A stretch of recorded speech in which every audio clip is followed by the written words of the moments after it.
Halo John Troopers, balik lagi bareng saya Daniel Wiguna atau online trading dari Sukor Sekuritas. Dan gimana kabar portofolio kalian hari ini? Moga-moga semua pada di zona hijau ya, karena kita lihat sepertinya memang masih ada tekanan jual untuk indeks harga saham gabungan kita.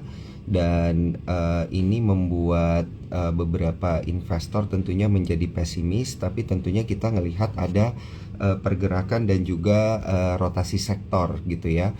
Nah, pergerakan dan rotasi sektoral ini menarik untuk diperhatikan tentunya karena memang untuk rotasi sektor ini akan memberikan likuiditas pada sektor-sektor yang masih telat mendapatkan pergerakan. Nah, ini menarik karena kalau kemarin-kemarin itu kita lihat likuiditasnya itu banyak di emiten-emiten gede perbankan tentunya ya.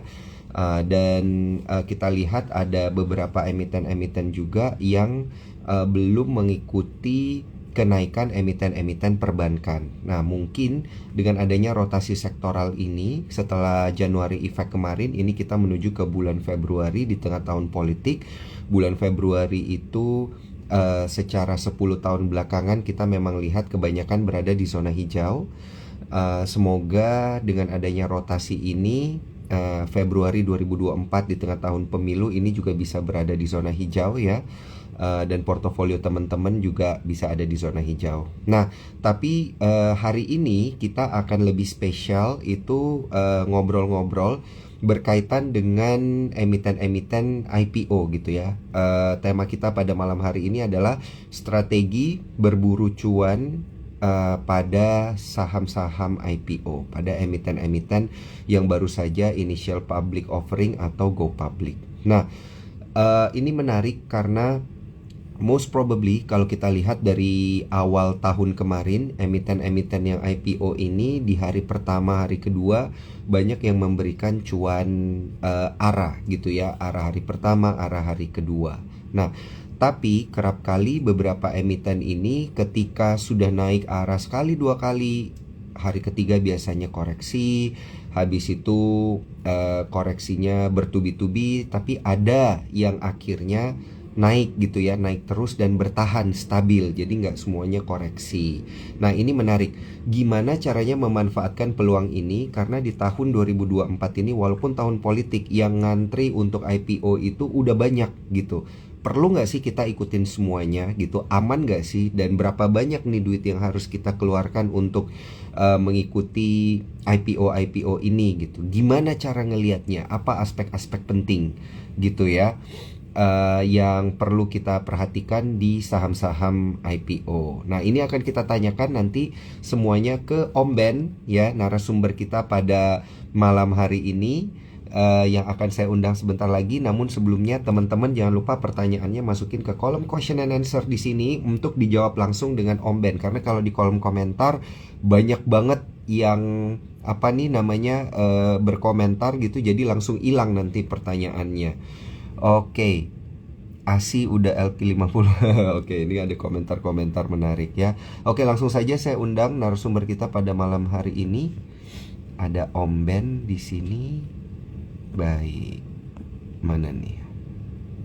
Dan kita akan go live, langsung ngobrol-ngobrol berkaitan dengan strategi mencari cuan ya di saham-saham IPO. Mohon maaf nih kalau suara saya rada bindeng ya, emang cuacanya lagi nggak bagus.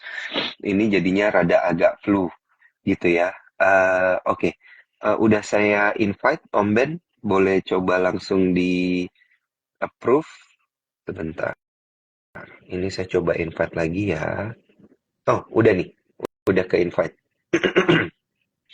Moga-moga bisa langsung go live, tidak ada masalah. Siap. Oke. Kalau teman-teman ini ada beberapa yang udah nanya ya, ada yang tanya Pegas, IPO SMGA gitu ya, di awal-awal yang likuiditasnya lumayan besar, itu kan ada Cegas ya kalau nggak salah. Oh, ini ada Om Ben. Oke, siap, go live with Om Ben. Gitu. Nah, ini nasibnya seperti apa? Penting nggak sih waran itu kalau misalnya kita mau memilih saham IPO gitu ya? Nah, ini menarik untuk diperhatikan. Oke, ini kok kayaknya nggak bisa ini ya. Oke, kita coba lagi. Ini udah saya accept. Go live with Omben. Oke, eh, eh, udah saya approve. Tapi kok masih belum bisa ini ya. Sebentar ya, teman-teman. Sepertinya ada kendala teknis. Ini berarti di bagian sini saya cancel dulu. Oke, oke. Iya, moga-moga aman nih sinyalnya untuk eh, kita live bareng Om Ben.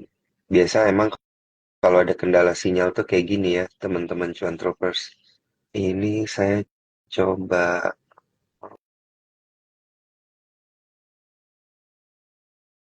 ya. Oke, saya approve. Iya, masih belum bisa ya. Ini saya coba invite Om Ben kalau gitu. Oh, udah. Oke, udah saya invite Om Ben. Mohon maaf nih cuan troopers biasa nih, kerap kali terjadi. Iya, halo, malam Om Halo, Ben. Halo, halo. cek suara saya Oh, jelas Om Ben? bentar. Nah, Iya, oke, udah. oke, Tadi nggak tahu kenapa biasa. error terus, nggak bisa masuk tadi keluar terus saya. Iya, iya, emang. Jadi emang kadang-kadang ada kendala ini nih Om Ben, apa namanya, kendala sinyal ya. Jadi biasa nggak connect. Wah, ini udah banyak nih yang sapa Om Ben, malam Om Ben katanya. Banyak yang udah kangen ngelihat Om Ben di layarnya Sukor Sekuritas. Selamat malam Om Ben, thank you buat waktunya nih. Iya, ya, ya, ya. Selamat malam semuanya. Ada yang komen tambah ganteng Om Ben, habis tahun baru makin ganteng 2024. Efek Mohon filter, dibantu, filter, filter mo HP. mohon dibantu memperganteng portofolio kita semua. Oke, oke.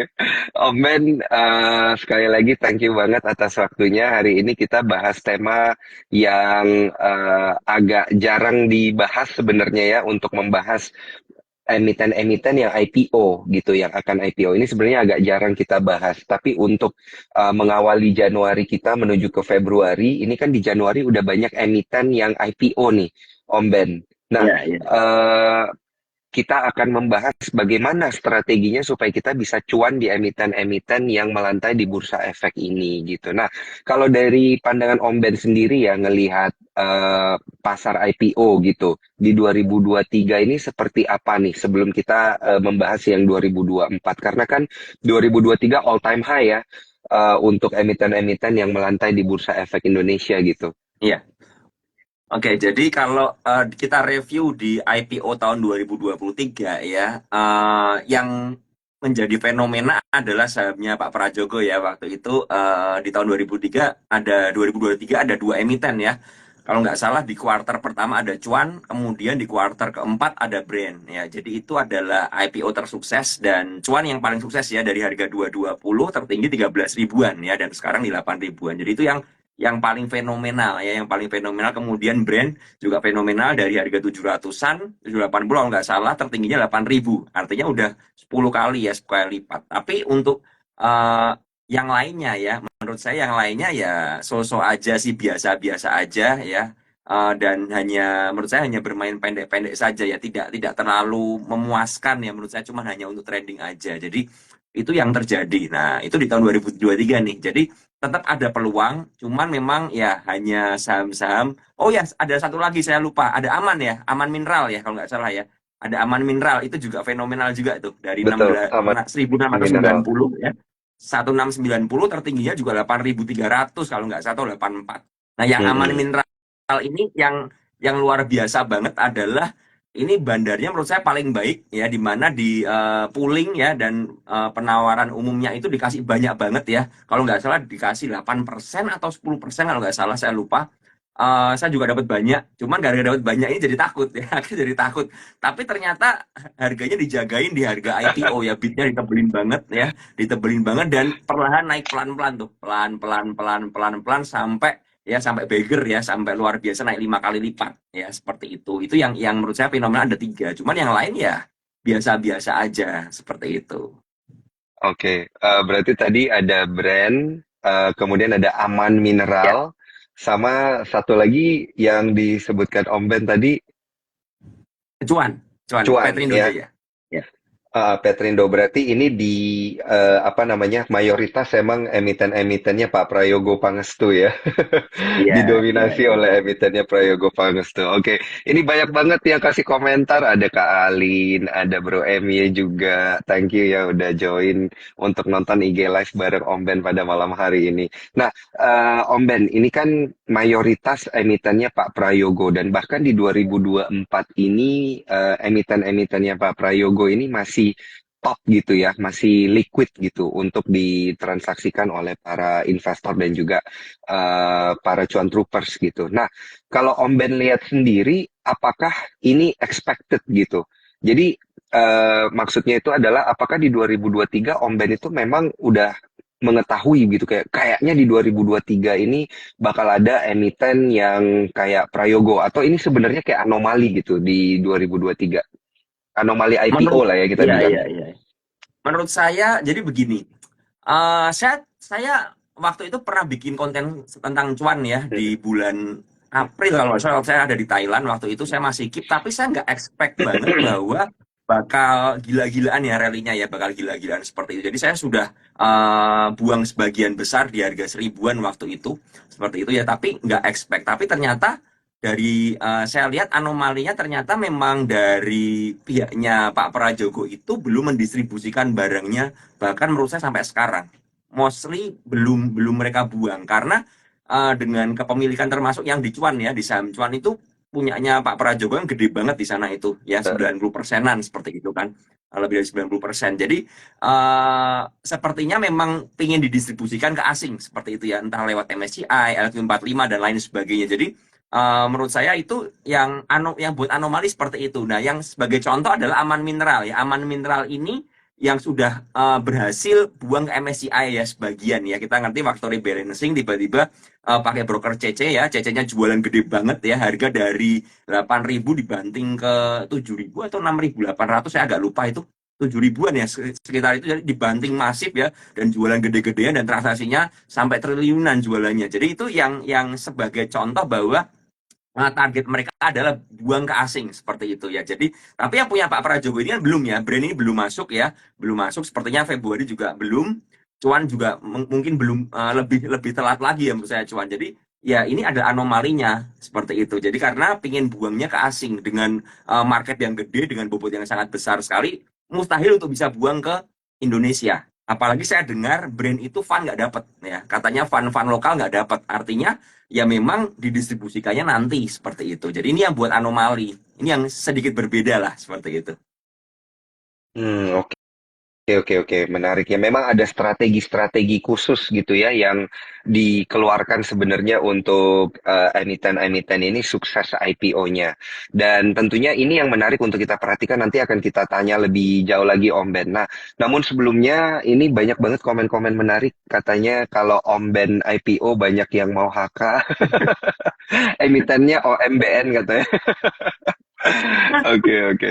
Nah, dan juga tentunya jangan lupa ya untuk bertransaksi dengan menggunakan aplikasi spot gitu ya, supaya bisa membeli emiten-emiten dan juga emiten-emiten IPO dan bertransaksi pada emiten-emiten yang sudah melantai di Bursa Efek Indonesia. Oke, Om Ben, kalau kita ngelihat ya itu tahun 2023 gitu. Nah, di 2024, Om Ben itu ngelihatnya seperti apa nih, Om Ben di 2024? Akankah ada market anomali lagi gitu di pasar emiten IPO?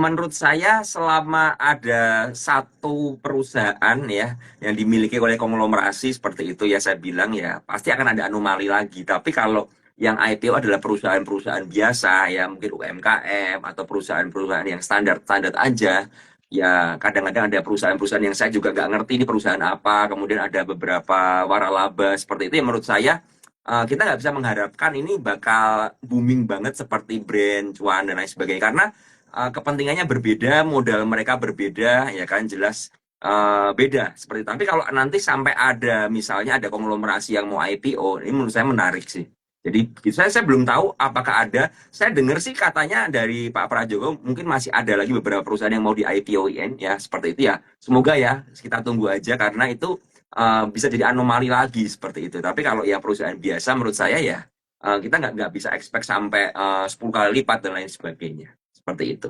Oh, oke, berarti yang konglomerasi ya ini ciri-cirinya. Kalau misalnya ada konglomerasi yang mau IPO gitu, ini berarti harus diperhatikan. Mungkin dia bisa jadi market anomali. Wah, mantap. Centang. Apa namanya?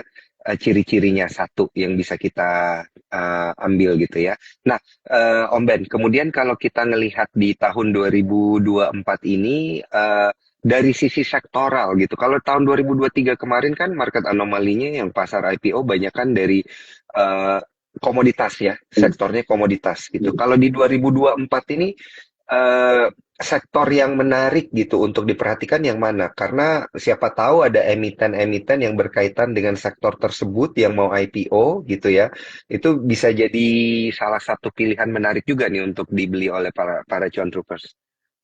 Kalau sayang kita ngomong gini, kalau kita ngomong IPO, ya IPO ini kan berbeda dengan sektoral yang sahamnya udah melantai ya. Jadi kita nggak bisa ngomong sektoral mana yang bakal melambung. Ya kebetulan karena Pak Prajogo itu memang selalu berhubungan dengan energi ya, seperti itu ya. Saham-sahamnya kita lihat BRPT, TPIA dan lain sebagainya selalu berhubungan dengan energi.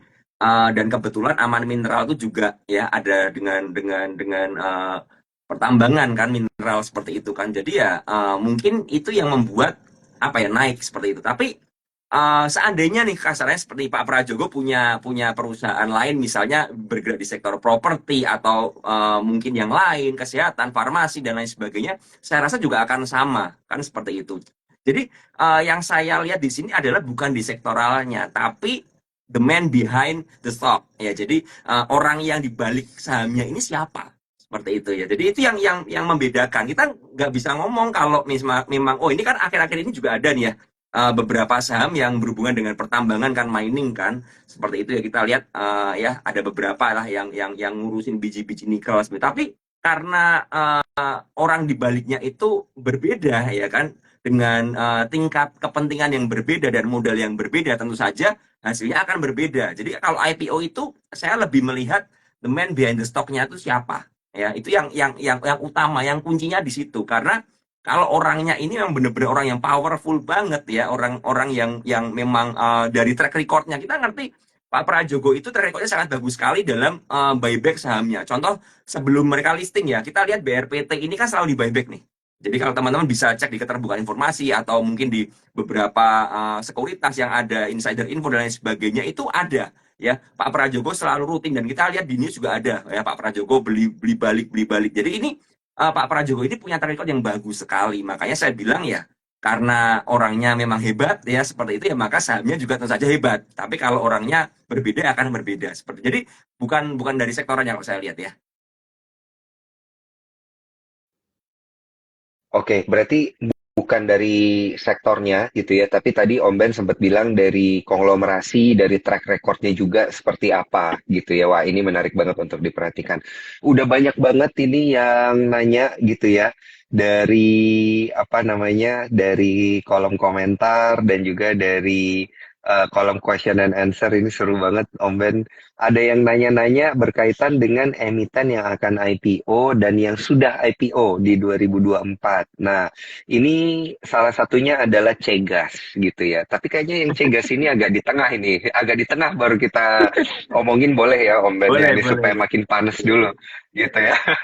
Kita agak muter dikit nih kalau kita ngelihat kalau kita ngelihat papan IPO ya, yang akan IPO di sini kan ada yang bilang SMGA gitu, salah satu yang akan IPO di tahun 2024 ini dalam waktu dekat. Nah, eh view-nya seperti apa? Ini udah ada yang komen SMGA arah 7 hari. Nah, itu hitungannya gimana ya? kalau arah 7 hari ini kayaknya nggak bisa Seru. ngomong ya. Saya nggak bisa ngomong ya karena kan nggak ngerti Iya. ya ini bakal arah 7 hari atau enggak. Cuman kalau kita lihat ya kembali lagi ya ini subsektornya juga sektornya basic material ya, subsektornya diversifikasi metal dan mineral ya. Bergerak di perdagangan besar biji nikel dan batu bara, ini ada lagi biji nikel masuk lagi ya ini seperti itu SMGA. Cuman kalau kita lihat di sini adalah track recordnya dari underwriter-nya dulu ya. Kan underwriter-nya adalah MI, Victoria Sekuritas Heeh. ya. Menurut saya selama ini Victoria cukup oke ya, cukup bagus ya. Cukup bagus untuk jadi underwriter seperti itu ya. Jadi dan Mm-mm. hari ini udah ada penjatahannya juga. Saya lihat di bawah 100 juta dapat 2%, di atas 100 juta dapat 0,8% ya. Jadi nggak dikasih banyak.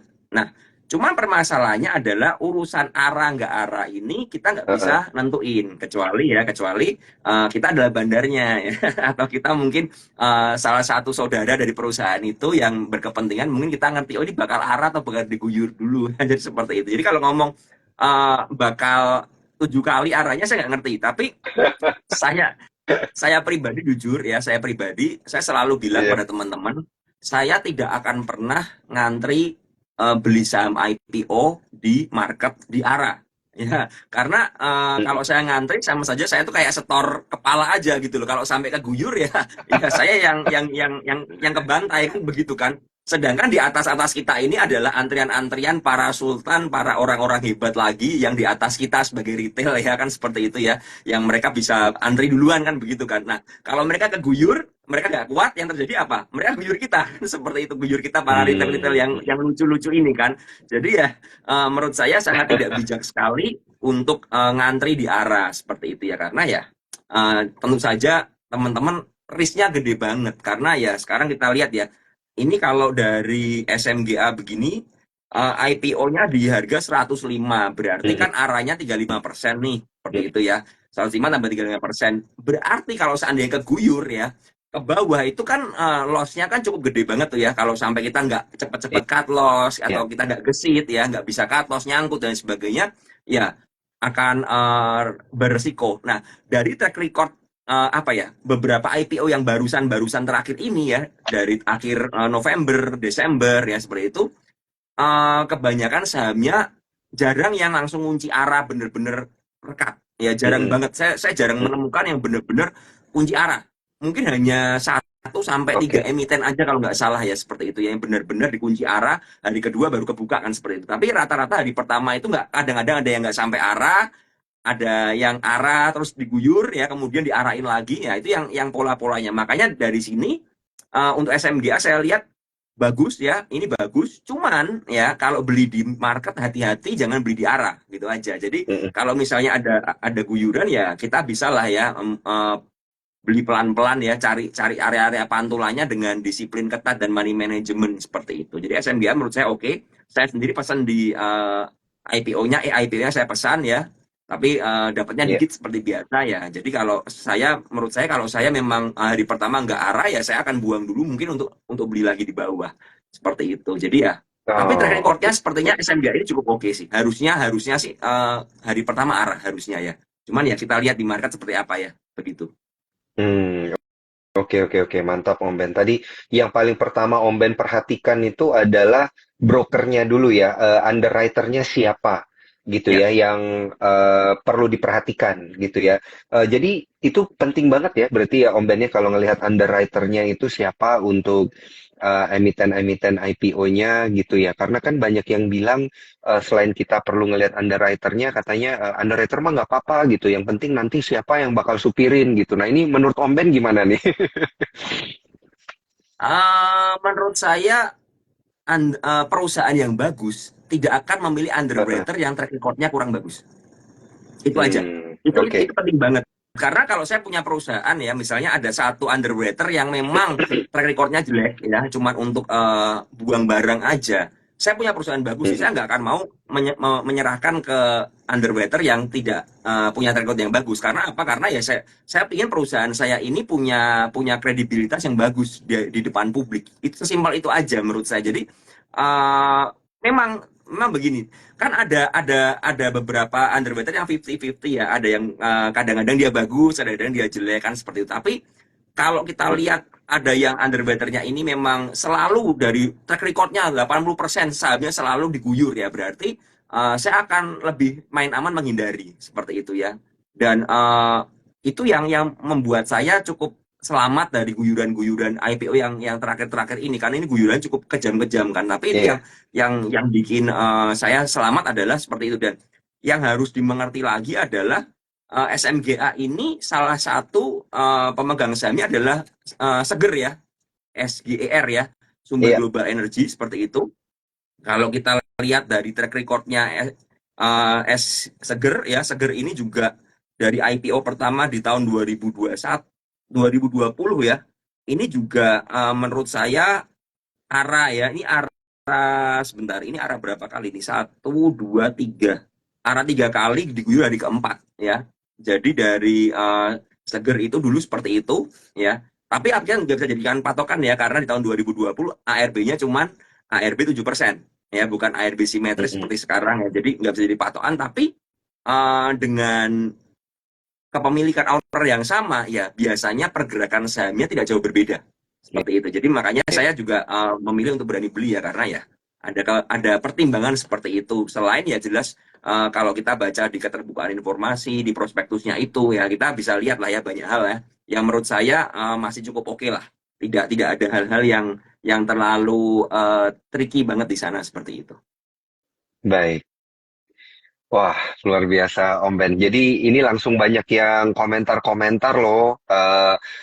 Sekiranya ada apa namanya underwriter yang perlu dihindari oleh para investor-investor, ini udah banyak nih yang ngomong-ngomong di kolom komentar. Tapi saya tidak mau berkomentar di sana ya, Saya karena disclaimer juga tidak on mau ya, berkomentar. keputusan jual beli. Saya tidak mau Iya, berkomentar. karena keputusan jual sekali beli lagi ada ya, di tangan ya semua orang. Iya. sekali lagi ini adalah teman-teman boleh melakukan riset aja ya, riset aja seperti itu. Jadi Mm-mm. saya nggak bisa ngomong kan, banyak yang nanya nih yang dihindarin yang mana ya, teman-teman Iya. tinggal lihat aja yang biasanya yang di IPO itu ARB ya, kalian ceklah siapa seperti itu ya. Jadi Mm-mm. ada track recordnya ya seperti itu gitu ya. Jadi teman-teman biar Hmm. belajar juga nih, biar melakukan riset ya, jangan disuapin terus Iya. gitu. Iya, iya, iya, benar, benar, benar, benar. Oke, nah ini Om Ben, kita ngelihat sudah ada berapa ini ya? Sudah yang lagi book building ini sekarang ada 7 gitu ya. Ada di sini ALII, kemudian ada UNTD, Meja Baik, TOSK, MPIX, ada MKAP, HYGN, dan Live ya ini Homeko Victoria Makmur TBK. Nah, apakah Om Ben ini memilih untuk ngikut ke semuanya gitu Om Ben? Atau bener-bener Om Ben itu kayak milih-milih baca prospektus kayaknya bagusan yang ini deh gitu. Karena kan ada 9 nih ya. Sedangkan likuiditas kita itu terbatas gitu Om Ben. Ini gimana nih strateginya? Ah, ya, saya tidak memilih semuanya ya seperti itu ya. Saya tidak masuk semuanya karena ya saya bukan sultan yang pertama. Jadi eh, kalau masuk semuanya juga ya saya lebih kembali ya kan, lebih berhati-hati. Saya udah ada rekap nih ya, ada 1, 2, 3, 4, 5, 6, 7, 8, 9 ya. 9 yang sudah mulai ditaruh di WPIPO ya. Sudah ya book building. Ya, ya. Sudah ada book building ya. Ini ada baik ya, ada baik ya. Ini underwriternya EP. Ini ada waran 1:1. Kemudian ada MKAP, underwriternya Lotus YJ. Kemudian HGGN, ini HD, KGI. Kemudian Live, ini Samuel, IF, Meja itu EP lagi, warannya juga 1:1. TOSK ini EP dan AO, warannya 10:3. MPIX itu DR, RHB, waran 2:1, UNTD ini YP dan OD, kemudian ALII, KI dan IF. Jadi dari sini kalau memang nanya ke saya mau beli yang mana, saya Heeh. akan beli ALII. Ya ini disclaimer ya, sekali lagi ini disclaimer, ini pilihan saya sendiri. Saya akan beli ALII, saya beli UNTD, dan saya beli Live. Sisanya Hmm. saya tentatif enggak lah. Ya mungkin satu lagi yang kalau suruh milih 4 ya HYGN seperti itu. Kalau suruh ikut EIPO-nya ya Seperti itu. Oh, oke, oke, oke. Ini atas dasar perhitungan yang tadi ya, ada hitung-hitungan harganya, kemudian underwriter-nya itu siapa gitu, ada waran atau tidak, begitu Iya, ya Om Ben, bener ya? Dan, iya. Dan dan satu juga lagi, track record-nya ah, ya. yes. Dan satu lagi saya memperhatikan ini perusahaan apa. Ya, Oke, begitu ya. Ini perusahaan apa? Kayak contoh ya, ini HYGN. HYGN ini perusahaan yang mensuplai apa ya? Mensuplai itu ya. Kalau kita ke toilet ya di mall, misalnya Mall Central Park, mall apa itu, setahu saya Mall Central Park ini pakai HYGN seperti itu ya. Jadi untuk mereka provide pengeringnya, tempat sabu dan lain sebagainya ya, untuk di kamar mandinya seperti itu. Dan kalau saya lihat HYGN ini cukup pangsa pasar Indonesia nomor 2 ya. Saya sempat lihat ya. Dia nomor 2 cukup oke. Jadi itu salah satu pertimbangannya ya. Salah satu pertimbangannya. Kemudian kalau UNTD ini kan ya kita ngerti ya, sepeda kan, ini sepeda United, iya. United seperti itu. Ya perusahaannya kita ngerti ya. Saya ngerti perusahaannya ada dan memang kayaknya marketnya juga gede nih saya lihat UNTD. Kemudian kalau ALII ya tentu saja kita nggak bisa meremehkan underwaternya ya. Ciptadana menurut saya never fail ya. Tidak ada satu track record pun Ciptadana itu hancur di hari IPO ya. Menurut saya seperti itu ya. Ini kan yang karena yang bagus ya, saya ngomong ya, teman-teman tahu kan. Walaupun ini memang konglomerasi salah satu orang yang kita ngerti ya seperti itu ya. Tapi di underwaternya karena KI, maka sebelumnya ada saham yang lain yang waktu itu IPO juga, VKTR, kalau teman-teman tahu itu juga mirip kan ya. Iya. Dan itu juga sempat sentuh arah. Jadi at least begini teman-teman. Sekarang kalau Hmm. saya mikirnya IPO begini ya, saya tidak akan berpikir untuk arah berjilid-jilid. Oh, arah sampai 7 kali, Oke. 10 kali enggak. Kecuali ya memang ada kepentingan seperti Pak Prajogo. Tapi kalau yang lain-lain ini, yang penting naik ya, hijau, dan hijaunya itu bukan cuma ngejarum aja dengan volume kecil, enggak. Tapi yang penting kita Hmm. bisa naik dan kita bisa jual. Seandainya ada guyuran, at least kita bisa jual aman seperti itu. Nah, yang kasusnya VKTR yang lalu ya, VKTR yang lalu saya sempat jual di arah karena saya langsung pantau pagi-pagi, begitu dikunci arah kok berkurang banyak ya. Jadi yang buang banyak, begitu yang buang banyak, saya lihat wah ini gede banget nih buangannya, saya ikutan buang. Jadi saya sempat buang di area arah seperti itu. Jadi itu kan dapat 35% ya udahlah ya, apa yang kita harapkan dari situ. Jadi menurut saya seperti itu, dengan market yang seperti sekarang ya, kalau syukur-syukur kalau arah berjilid ya oke, kalau nggak arah ya sudah, at least Hmm. saya bisa profit kan begitu kan. Tapi kalau beberapa yang kita lihat yang kemarin-kemarin itu cuma naik ya, kemudian dibanting ke bawah sebelum kita sempat jual ya, volume di atas kecil seperti itu, kemudian sampai di bawah Iya. itu baru ditata lagi, dinaikin lagi ya, itu kan menurut saya mending beli di market aja daripada deg-degan ya kan, mending beli di market menurut saya seperti. Jadi makanya kenapa saya pilih 4 ini ya, seperti itu salah satu pertimbangan Oh, saya ya. oke. Jadi dari teman-teman silakan diri. Tadi ada yang bilang UNTD perusahaannya merugi. Iya. Sebenarnya begini teman-teman, merugi atau enggak itu beda apa ya, menurut saya begini, tidak semua perusahaan rugi yang IPO itu sahamnya juga hancur begitu ya. Karena apa? Karena ya kembali lagi ada faktor kepentingannya. Ya ada faktor kepentingannya. Mungkin seperti UNTD ini kalau ngomong wah UNTD akan arah, mungkin enggak seperti itu ya. Tapi at least ya yang tadi saya sampaikan ya, 10%, 20% mungkin kita bisa dapat lah, atau 15%. Mm-mm. Jadi itu salah satu pertimbangannya ya. Dan saya juga sekarang tidak berani apa ya, beli dalam jumlah yang sangat gede banget, nggak berani saya. Nggak akan pernah berani seperti dulu lagi karena dengan ARB yang simetris seperti ini ya resikonya gede. Jadi saya lebih membatasi resiko saya dengan ketat seperti itu. Oke, oke, oke, menarik, menarik banget Om Ben. Ini tapi kalau berkaitan dengan hitung-hitungan, kalau saya lihat-lihat kan juga ada yang kasih 20%. Kayak tadi SMGA 20% eh, total saham yang dibagikan kepada publik gitu ya. Kemudian ini kalau yang UNTD ternyata 25% gitu. Nah, ini apakah akan ngaruh gitu nanti ketika dia IPO? Kalau misalnya dia cuma bagi 20%, atau ada yang 25 atau ada yang 30, ini apakah akan mempengaruhi pergerakannya nanti gitu Om Ben? Ya, tentu saja mempengaruhi ya.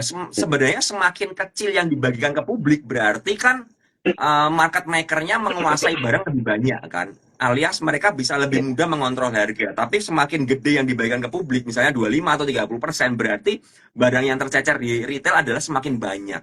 Nah, ini makanya saya bilang, mungkin UNTD, mungkin saya nggak expect bener-bener langsung arah kunci, enggak, tapi ya 15, 10, 15, 20% mungkin bisa dapat ya.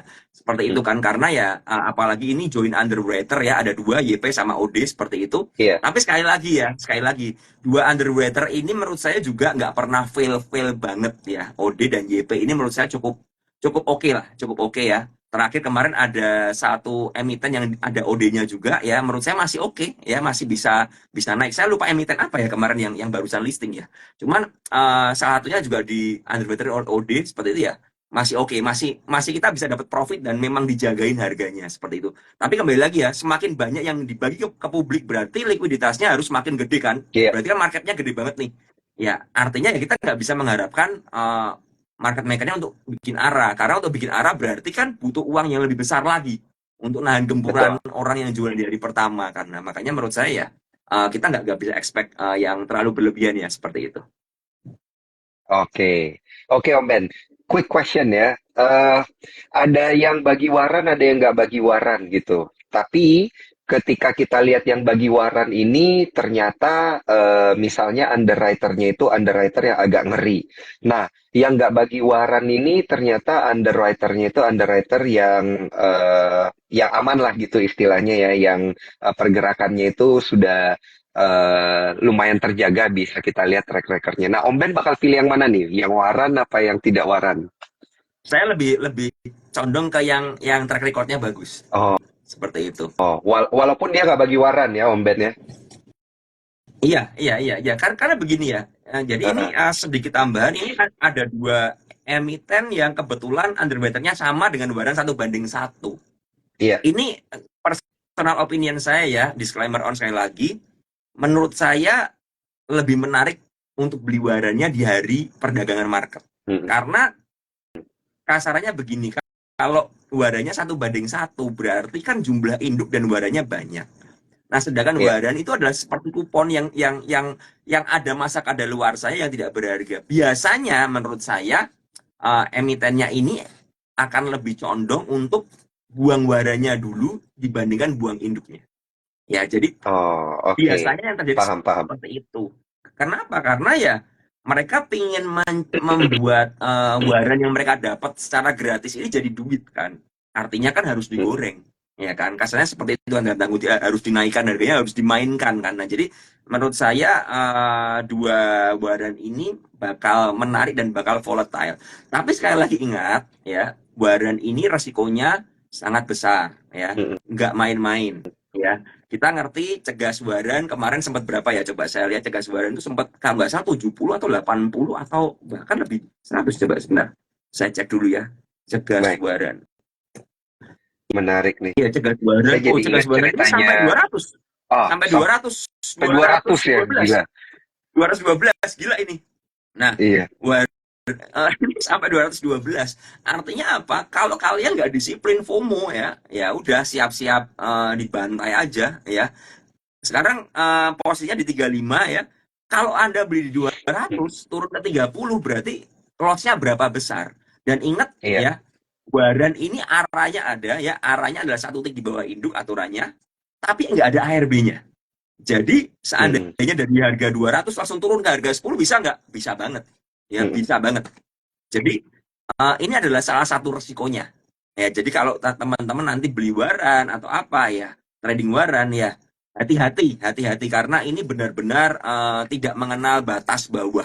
Ya, kalau seandainya bandarnya ada iseng diguyur sampai ke 1 gimana? Ya bisa aja, nggak untuk Mm. kemungkinan kan. Nah, jadi ini menurut saya teman-teman harus digaris bawah ya. Tapi waran 1:1 buat saya itu menarik karena harus diolah supaya bisa didistribusikan ke publik ya, harus ya dikocok-kocok atas bawah ini. Jadi pasti akan ramai menurut saya ini.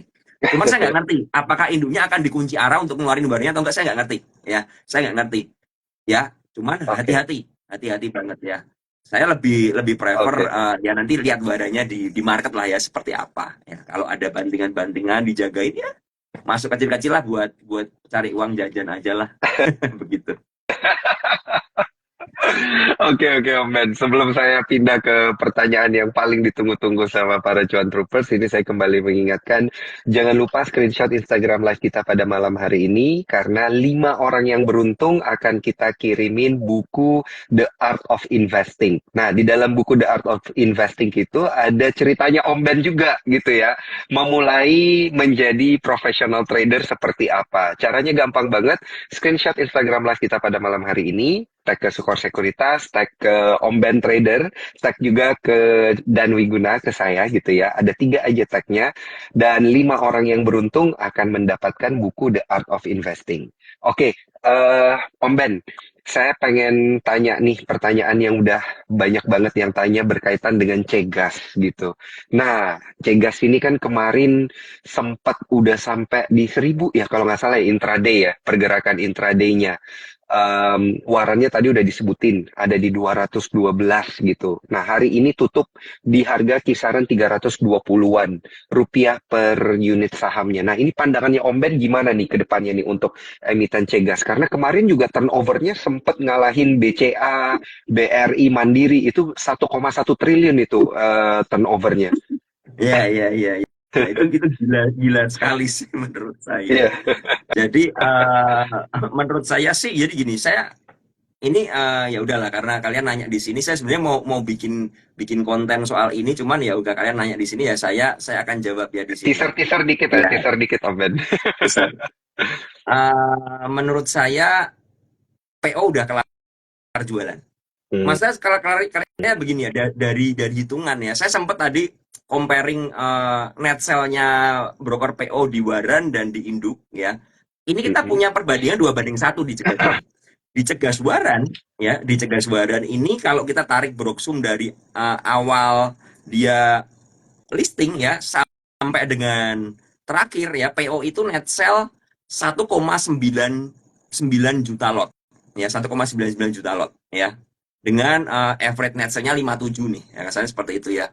Kemudian dicegasnya itu sampai hari ini net sell-nya PO itu di harga jumlahnya tuh di 3,9 juta lot. Kalau dengan rasio 2:1, kok kebetulan banget klop. Kebetulan banget klop. Ya kan, kebetulan banget klop. Jadi, saya nggak ngerti apakah PO masih punya barang lagi, atau mungkin bandarnya dengan broker lain masih punya barang, saya nggak ngerti. Tapi kalau dari klop seperti ini, ya, menurut saya kok PO udah habis. Ya, menurut saya kok PO udah habis. Seperti itu ya. Nanti teman-teman bisa riset, teman-teman yang jago-jago soal IPO nih bisa bantu saya ya. Nanti bisa DM saya, kasih masukan ke saya apakah analisa saya ini cukup tepat atau teman-teman punya pertimbangan yang lain ya. Jadi menurut saya PO udah kelar jualan. Ya, PO udah kelar jualan. Itu yang pertama, dari apa? Dari rasionya udah klop. Ya, rasionya udah klop nih 2:1. Terus yang kedua, kalau kita lihat hari ini Broksumnya ya, di Broksumnya hari ini PO itu hanya jualan 12 miliar. Hanya jualan 723.454 lot ya. Hanya jualan segitu. Tapi ya yang jualan dengan nominal yang lebih gede ya, itu ada BK ya. Memang lotnya cuma 652, 514, tapi secara nominal tuh 20 bio ya, 20 miliar ya, seperti itu ya. Cegas udah di BK-nya udah jualan. Net sell pertama adalah BK, net sell kedua PO, kemudian MG, XA dan kawan-kawan ya. Dan jelas dari BK itu paling gede, PO menyusul di bawahnya, kemudian sama MG-nya jelek banget ya. Timpang sekali. MG cuma 1,8 miliar jualannya. Nah, kalau dari sini ya saya lihat berarti dengan harganya yang hari ini kan closing hijau ya 318 ya kalau nggak salah, 320 seperti itu. Oh, 320. Ya 320 kan. Ini dengan posisi seperti ini berarti kan tekanan jualnya udah kecil sekali, ada orang yang berani beli di bawah kan. Nah, yang menarik lagi adalah kalau kalian lihat secara value dari BK pertama masuk sampai sekarang, kalau kalian tarik dari hari pertama itu sampai sekarang, BK-nya ini benar-benar klop jualannya, habis, bersih. Ya, saya sempat ada kirimin di story saya ya, BK ini beli 719.288 lot ya belinya di harga average 753 ya di data ini. Kemudian BK sudah jual juga 719.288 lot. Benar-benar clean. Klop banget ya, klop banget. Cuman masalahnya BK ini jualannya di harga 313. Kalau kita lihat dari kerugiannya ya, ini menarik banget ini. BK ini loss 31,6 miliar. Oke. Jadi BK kehilangan uang dalam waktu 1 minggu 31 miliar. 31,6 miliar. Wow. Jadi kalau teman-teman ngomong BK-nya kan timnya PO. Oke lah, let's say kita ngomong BK-nya timnya PO. Nggak bisa menutup kemungkinan, berarti timnya PO loss 30 miliar. Begitu kan? Ya. Iya, betul. Timnya PO loss 30 miliar. Nah, PO-nya ini kan berhasil jualan secara value-nya itu kan 187 miliar nih. Intinya kan begitu kan. Nah, buat teman-teman yang kemarin bilang, tenang aja ada BK kok, tenang aja BK Foreign itu bukan, ada yang komen di konten saya, BK Foreign itu bukan anak kemarin sore Om Ben, tenang aja pasti akan dikerek BK. Nah, sekarang pertanyaannya BK udah clear loh hari ini. Kalian punya alasan apa lagi sekarang? Oke. Ya kan? Dan itu clear-nya cut loss. Ya cut loss. Itu pertama. Yang membuat saya cukup yakin bahwa BK ini bukan timnya PO adalah BK itu masuk ketika masuk gedenya itu ketika yang tadi Daniel bilang pada satu hari Cegas ini transaksinya 1 triliun di atasnya BBCA 3 kali BBCA. Nah itu masuknya di situ. Nah kenapa saya bilang BK ini most likely bukan timnya, ini seperti algoritma. Karena algoritma seperti ini yang biasanya dipakai BK, AK, dan lain sebagainya, itu masuk di saham-saham yang gede banget transaksinya. Ini gede banget tuh transaksinya. Dan saya masih ingat hari Jumat itu ya, transaksinya gede itu hari Jumat tanggal 19 tuh. Hari Jumat itu ya, transaksinya paling gede itu market sepi banget. Jadi mungkin nggak tahu, dia memang sengaja karena marketnya lagi sepi, digarap gila-gilaan seperti itu. Dan di hari itu net sale-nya gede banget. Ya kalau kita lihat di tanggal 19 Januari ya, coba ya saya lihat broksumnya. 19 Januari ini PO net sale 31 miliar, BK masuk 26 miliar, ya kan? Nah, menurut saya itu hampir pasti bukan tim. Karena apa ya? Karena dengan likuiditas ya, dan kalau kita lihat nettingnya itu gila banget. PO itu membuat netting buy-nya itu 659 miliar, sell-nya 690 miliar. Berarti 1,3 triliun. Ya kan? Kalau 1,3 triliun betul. Yes dong, 1,3 triliun dong. Mereka beli 650, ini jual 690, berarti kan 1,3 triliun transaksinya. Itu gede banget untuk sebuah saham gorengan dan saham IPO yang nggak jelas. Kan seperti itu kan. Dengan teknik netting yang seperti itu, maka saya bilang BK ini kepancing. Nah, BK-nya sekarang cut loss, ya kan? Dan kalau kita lihat hari ini itu average jualnya PO lebih rendah daripada average jualnya BK. Jadi yang airbaging pertama PO, kemudian PO mungkin buyback lagi, kemudian BK ditarik ke atas kan, mereka PO-nya jual, BK-nya nimpuk sekalian. Dan yang tersisa sekarang adalah retail. Itu yang kedua ya. Jadi alasan yang pertama tadi ya udah saya jelasin ya, alasan pertama udah clear ya, secara 2:1 udah klop. Yang kedua BK-nya juga udah keluar ya. Kemudian PO-nya juga jualannya udah mulai reda ya. Yang ketiga, menurut saya pola yang berubah lagi adalah kalau dari Broksum hari ini tiba-tiba muncul net buy broker BQ ya. Broker BQ beli 8 miliar 266 ribu lot di harga 315. Kemudian ada XC, XLDR dan kawan-kawan ya. Jadi menurut saya ya, Cegas ini sekarang adalah lapak para retail. Jadi benar-benar udah kepentingan retail dari semua ya. Retail versus retail. Ini mirip dengan saham GRPH, tapi ini versi gede ya, versi perang gede ini ya. Jadi sudah clear posisinya ya kan. Dan kalau saya lihat dari closingannya juga udah mulai hilang bit goibnya PO yang berani ngebit jutaan lot ya, ratusan ribu sampai jutaan lot udah hilang. Udah tinggal ya hari ini bitnya 16.000 lot, closingnya over 71.000 lot. Jadi ini sepertinya pola ya, kita ngerti polanya BQ. polanya BQ. Ya, karena BQ-nya punya barang banyak di sini, dia ada kepentingan untuk keluar. Ya. Iya. Nah, kita lihat aja besok hari Senin ya. Dan sekali lagi ya, saya tidak pernah nyentuh saham Cegas setelah turun dari harga 1.000. Saya nggak pernah sentuh sama sekali. Ya, dia goyang-goyang, nari-nari, saya tutup mata. Bahkan saya bilang, saya tidak mau buka stok booknya Cegas. Kenapa? Ini ada setannya ini. Ini ada setannya. Setannya apa? Itu kita kayak pingin mencet HK.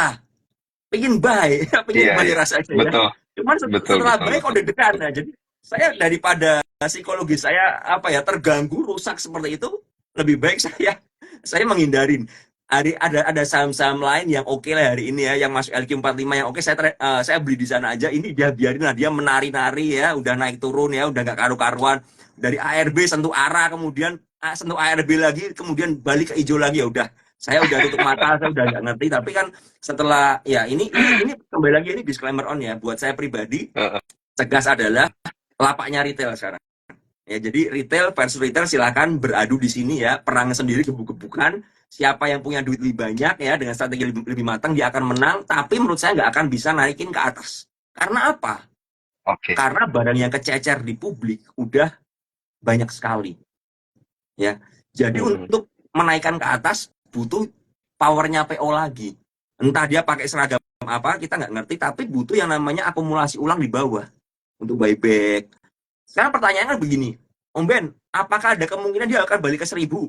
Saya selalu bilang selama dia nggak delisting ada kemungkinan pasti. Cuman Iya. untuk bisa balik ke 1.000 itu butuh yang namanya proses akumulasi yang cukup panjang. Dan logikanya aja, setelah PO bisa buang barangnya dan profit gede di sana, ya udah nyangkutin banyak orang di sana, kenapa? Pertanyaannya kenapa dia harus buyback lagi? Ya, kenapa dia harus buyback 187 miliar yang dia udah buang? Kalau Betul. nggak ada kepentingan dari perusahaannya, ya kan? Kemarin juga ada yang bilang sama saya, Cegas ini fundamentalnya bagus. Saya bukan orang yang ahli fundamental, tapi saya lebih melihat dari kode broker dan lain sebagainya ya. Jadi seperti itu. Jadi menurut saya kemungkinan ada, tapi seandainya ada pun nggak dalam waktu dekat, ya. Dan tidak dalam waktu dekat. Jadi ya kalau teman-teman berharap ya, ini kan kita kan ngomong ya, ada orang-orang yang berharap nih, Om Ben saya nyangkut di 900, saya berharap dia akan balik lagi ya, selamat menunggu aja kan begitu kan. Jadi ya nggak bisa ngomong lagi ya, udah nggak bisa ngomong saya gitu loh ya. Ya, jadi Tapi ya udah, menarik, menarik. ini ini kembali ya, ini view saya soal Cegas ya. Saya bisa salah, Iya, tapi ya semoga saya salah gitu aja lah. Semoga saya salah. Karena iya. kalau apa yang saya analisa ini benar, ya berarti Cegas akan turun perlahan menyentuh di harga terendahnya lagi ya, akan turun pelan-pelan otomatis. Seperti itu ya. Jadi begitu sih. Dengan harga tertinggi berapa? Menurut saya kalau ini benar-benar retail versus retail ya, menurut saya paling tinggi harganya Cegas 370-an lah di harga high-nya hari ini. Oke. Kalau untuk kembali ke 400, saya rasa ya butuh orang-orang yang punya duit gede dan mau berjuang ya, memperjuangkan kemerdekaan retail dari Cegas, kan begitu kan. Itu sekali lagi Oke, disclaimer ya berarti teman-teman, posisinya. kalau memang nggak Ya, berkenan saya mohon maaf ya. baik, baik, baik. Disclaimer on ya, saya informasikan juga ke Cuan Troopers, keputusan jual beli ini ada di tangan para Cuan Troopers ya, tapi penjelasannya Om Ben ini komprehensif banget. Udah bukan teaser lagi ya, ditunggu nih Om Ben untuk full versionnya ya, full version dari pembahasan untuk Cegasnya gimana gitu. Tapi sayang sekali ini waktunya sudah sebentar lagi habis gitu ya, teman-teman Cuan Troopers. Mungkin ada satu pertanyaan terakhir ini singkat saja dari Om Ben ya, karena jangan dibahas Cegas lagi supaya nanti para Cuan Troopers nyari materinya Cegas itu di Instagramnya Om Ben aja gitu, karena nanti kan bakal dibahas gitu ya. Nah, pertanyaan singkat Om Ben, ini supaya tidak terjebak dengan emiten-emiten yang kayak ini gimana nih caranya Om Ben? Iya, jadi begini ya, kalau nggak pengen kejebak di saham-saham yang begini ya, kendalikan jari kalian ya, jangan FOMO. Oke, Jadi gini, prinsipnya begini, kalau kalian mau berspekulasi, kan ini kita kan trading kan nggak ngerti siapa yang beli siapa yang jual ya. Kalau kita mau betul. berspekulasi ya, menurut saya alangkah lebih baiknya lotnya kecil. Nah, kalau habis spekulasi spekulasi nanti terbang gimana? Ya udah, tujuannya adalah kita meminimalkan resiko, ya kan? Iya. Kita meminimalkan resiko, bukan mencari profit sebanyak-banyaknya. Kesalahan dari teman-teman adalah kenapa sih bisa loss gede? Karena fokusnya orientasinya adalah mencari profit sebanyak-banyaknya, ya, sebanyak mungkin. Sehingga apa? Mengaburkan kita punya apa ya? Membatasi resiko ini jadi kabur, jadi bias. Karena fokusnya adalah aku pengen cuan gede di sana. Kalau pengen cuan gede, aku harus masuk lebih gede, ya kan? Padahal Oke. spekulatif ya, spekulatif. Nah, kalau saya biasanya kalau saya trading di saham cegas ya, saya tungguin end of day. Saya lihat Broksum dulu. Kalau saya Iya. penasaran misalnya nih harga udah stabil nih, udah stabil, saya lihat oke, secara chart menitan support di sini, resist di sini ya. Oh, ini udah cukup aman nih. Saya akan masuk seberapa saya banyak masuk ya seberapa saya siap hilang.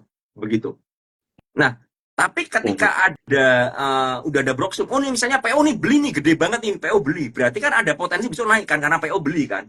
Nah, Betul. ketika pagi saya berani hantam lebih gedean lagi. Misalnya begini, contoh nih, saya kalau spekulatif saya beli 1000 lot, kalau pagi-pagi udah ada PO-nya beli, saya beli 5000 lot.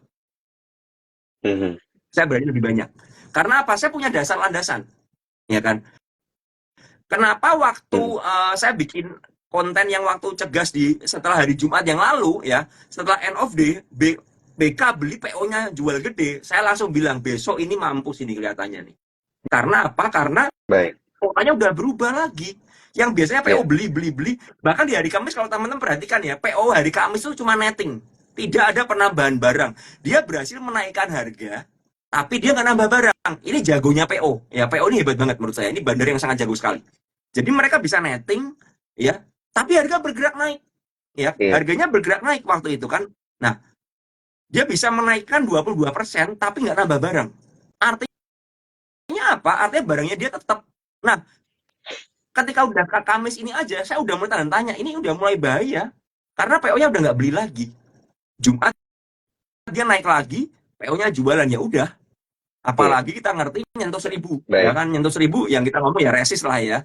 1000 kita bisa bilang resist kan begitu kan. Ya, Baik. jadi kuncinya adalah teman-teman untuk masuk adalah ngerti dulu dasarnya apa. Ya kan? Ngerti. Kalian Baik. silakan bedah lah. Kalian banyak nanya nih, nice gimana, apa gimana begitu kan. Silakan cari.